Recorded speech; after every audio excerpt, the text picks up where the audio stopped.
Dieu, tu es vraiment un Dieu étonnant.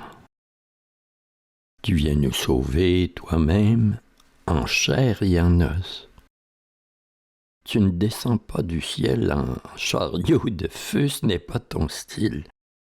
Tu es plutôt du genre humble et doux. Doux comme un bébé qui a besoin d'une maman et d'un papa. Tu as choisi Marie parce qu'elle était promise à Joseph, un homme humble lui aussi. Un gars de la construction, peu bavard mais fiable.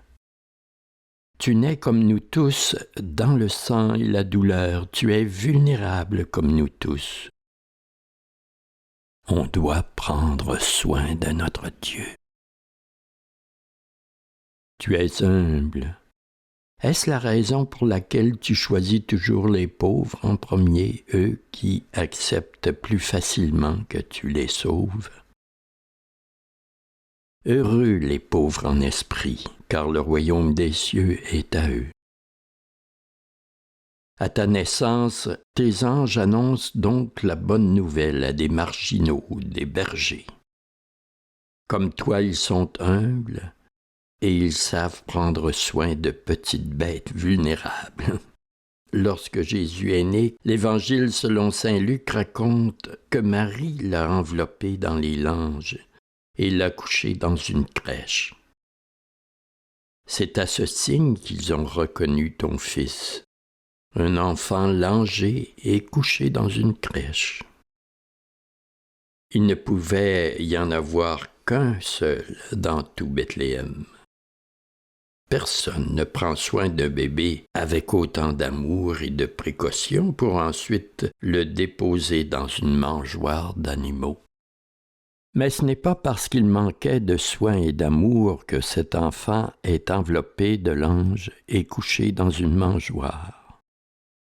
C'est plutôt parce qu'il n'y avait pas de place pour toi ce jour-là, pour que tu naisses dans des conditions dignes du roi que tu as toujours été, que tu es et que tu seras toujours. Comme des millions d'autres humains, Père, ton fils Jésus est né pendant que ses parents étaient en déplacement.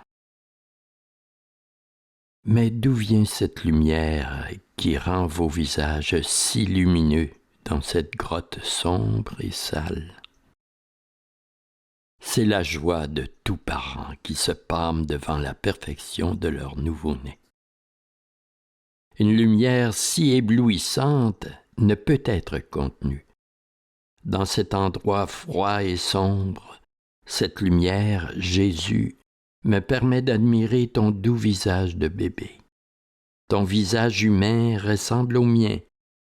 Je suis fait à ton image, mais en basse résolution, pourrait-on dire.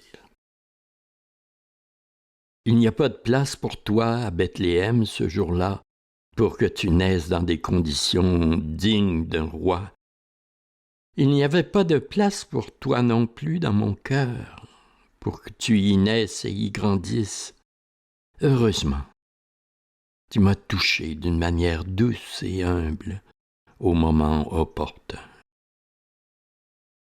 Ô Seigneur, grandis encore à mon âme.